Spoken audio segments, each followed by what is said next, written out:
Well, good morning. It's great to be back in Tampa. I've got Kevin Guthrie, Division of Emergency Management Executive Director, with me. We also have the Attorney General, Ashley Moody. We're here at TECO Energy in Tampa.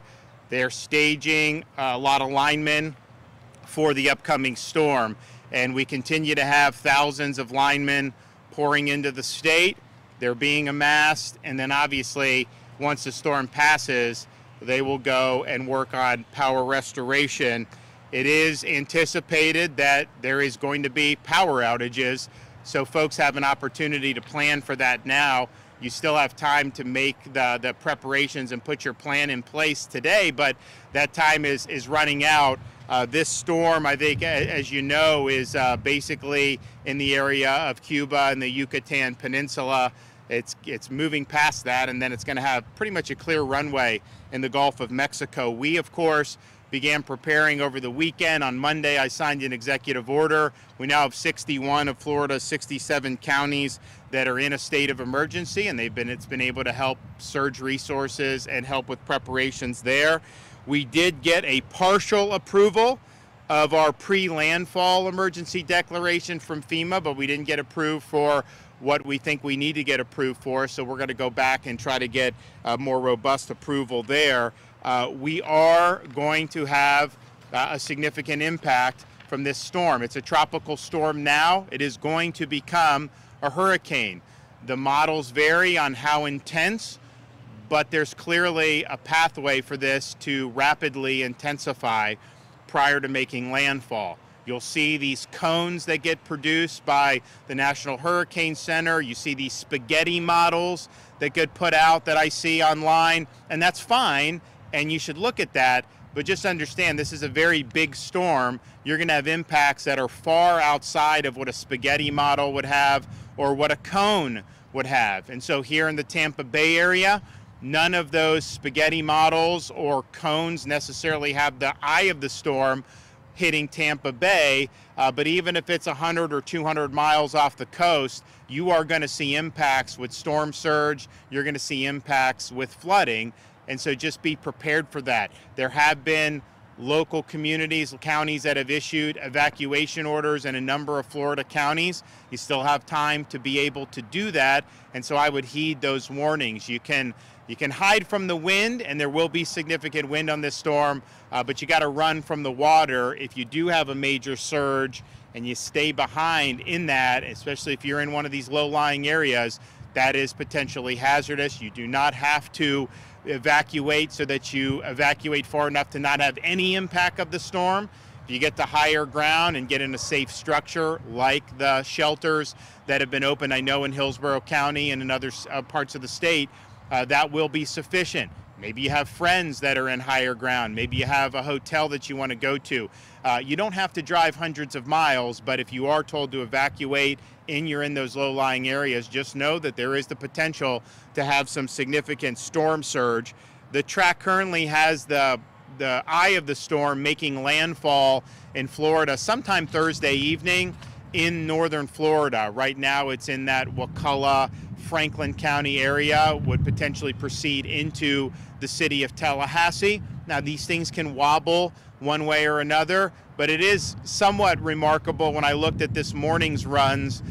Most of those models are pretty much in agreement about the path of this storm. Doesn't mean that they're 100% right, but normally you'll have kind of an average of them, but you'll have some that may be further east, some that may be further west. Most of them are pretty close together now, so we do anticipate direct impact somewhere in the northern part of Florida, most likely in the Tallahassee region, but it could also toggle east and end up closer to the heart of the Big Bend, where we saw with Debbie and where we saw with Hurricane Idalia. But again, you're going to have impacts of this storm inland in the state of Florida, really all across the Florida Peninsula. And even though southeast Florida was not in our 61 counties, the coastal southeast part of Florida, they are probably going to end up with tropical storm force winds as well. So it's a big, big storm, has the potential to have a lot of impacts. So again, you still have time to prepare. Make sure that you're executing your plan. Make sure you have the essentials that you need.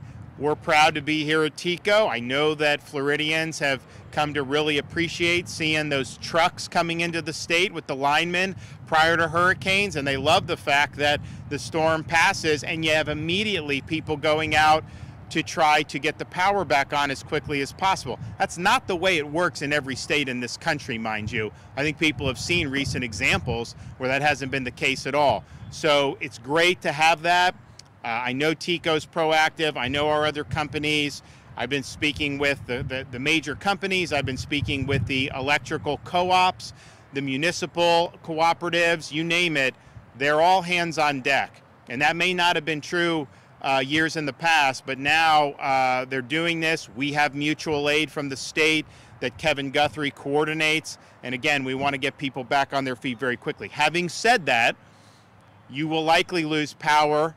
Many people will lose power depending on where you are in the state. So just be prepared for that. Understand that that's something that could happen and have a plan in place so you're able to weather that power outage however long it is. And we've been fortunate. If you look at some of our most recent storms, you've had significant outages in terms of the number of customers, but the length in which they were out has been historically low in terms of comparison to other storms in other states. So we want to keep doing that. The state's committed to helping marshal resources, but just be prepared for losing power.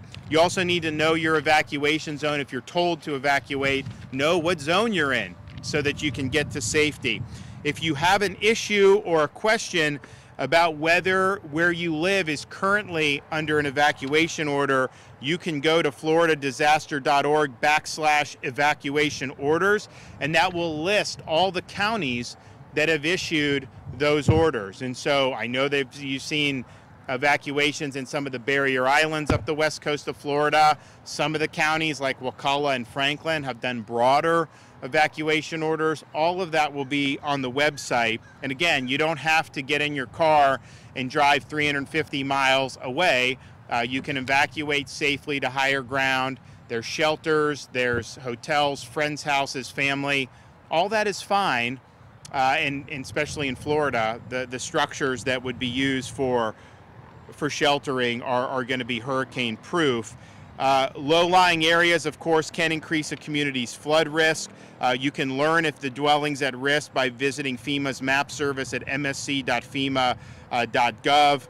If you have questions about shelters, you can go to floridadisaster.org/shelters so that you can see what is available in your area. Now, every county in Florida is required to have at least one pet-friendly shelter. So here in Hillsborough, maybe not everyone is pet-friendly. I don't know, maybe they are, but you will absolutely have one, at least one, that is pet-friendly. And please don't leave your pets behind, especially if you're in one of the areas that's more low-lying where you can have significant damage. You don't want to leave a dog behind not knowing when you're going to be able to get back and be able to be there. So please bring your pets. When we're under a state of emergency, the hotels allow pets to go in to the hotels, even some hotels that are not normally pet friendly. So make sure you're taking care of your pets. Kevin and his team at my direction have marshaled a significant number of resources. They are filling requests from the counties for supplies on everything from vehicles to tarps to generators, as well as additional personnel. As I mentioned, we have thousands of additional linemen pouring into the state. I think we got up to 18,000 yesterday. That number will continue to increase throughout today. We also have Starlink internet that can be deployed as needed for areas that have internet knocked out. And we have, as I mentioned yesterday at the briefing, flood protection devices that can go and protect a number of things, but particularly a utility substation.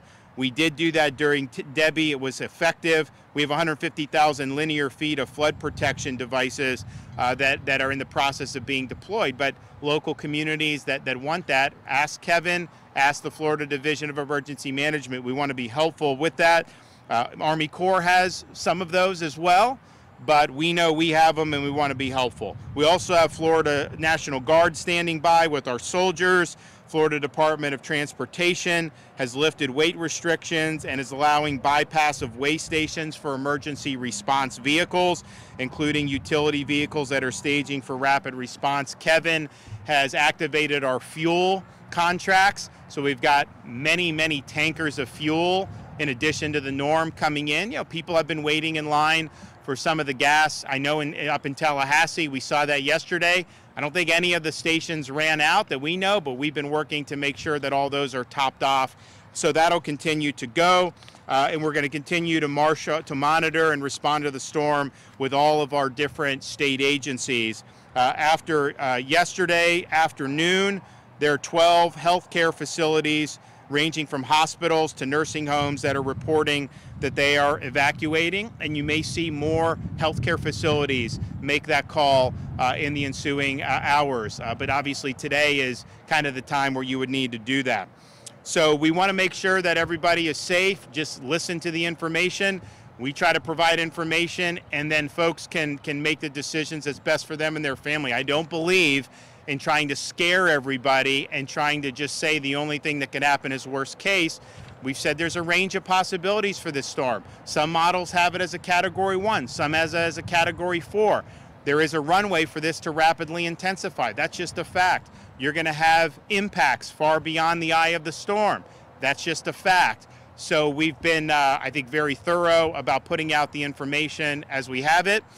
There is still uncertainty about the intensity of it. It does have the potential to be a major hurricane, and even above what Idalia was, which was close to a Category 4 last year. It was a strong Category 3. This does have the potential to exceed that. Again, not guaranteed to, but it has the potential to. So make sure you're making the best decisions for yourself and your family. We stand by to be able to respond as soon as the storm hits. I know people are going to be happy to see the linemen that are going to be out there working. I want to thank all the linemen, first of all, our Florida linemen, for what you do. You get appreciated more during the hurricanes than in the normal kind of course of life, but the reality is so much of our lives now depend on having the lights on and having the power flowing freely. That gets interrupted sometimes on these hurricanes, and so we've got a lot of folks in Florida that do a great job for us, and we're going to have a lot of folks in from out of state who are going to be on target and who are going to be helping to restore power as soon as the storm ends. Of course, we've got the full phalanx of agencies and assets that are standing by for search and rescue should that be needed. I will say the last couple storms, the last 2 years, 23 and this year, we have not needed as many as we've had in the past, and I think part of that is some of the folks in vulnerable areas evacuated. So we'll see what's necessary. Hopefully there won't be a big need, but we have all the agencies and all the assets on standby, everything from high water vehicles to riverine assets to rotary wing aircraft. It's all there and will be deployed as needed. So I want to thank everybody for taking it seriously. I want to thank everybody who's been involved in the preparations for what will become Hurricane Helene. And I want to thank the folks here at TECO for hosting us here today. I always talk, I talk to, the CEO, Archie, and I say, man, we always talk when there's a storm. Like maybe sometimes just got to figure out and talk, like go to a high school football game or do something instead of always being about storms. But nevertheless, we're very proud that so many people across the private sector, across various areas of government, mobilize very quickly when these storms are on the horizon in the state of Florida. So thanks for everyone who's been involved.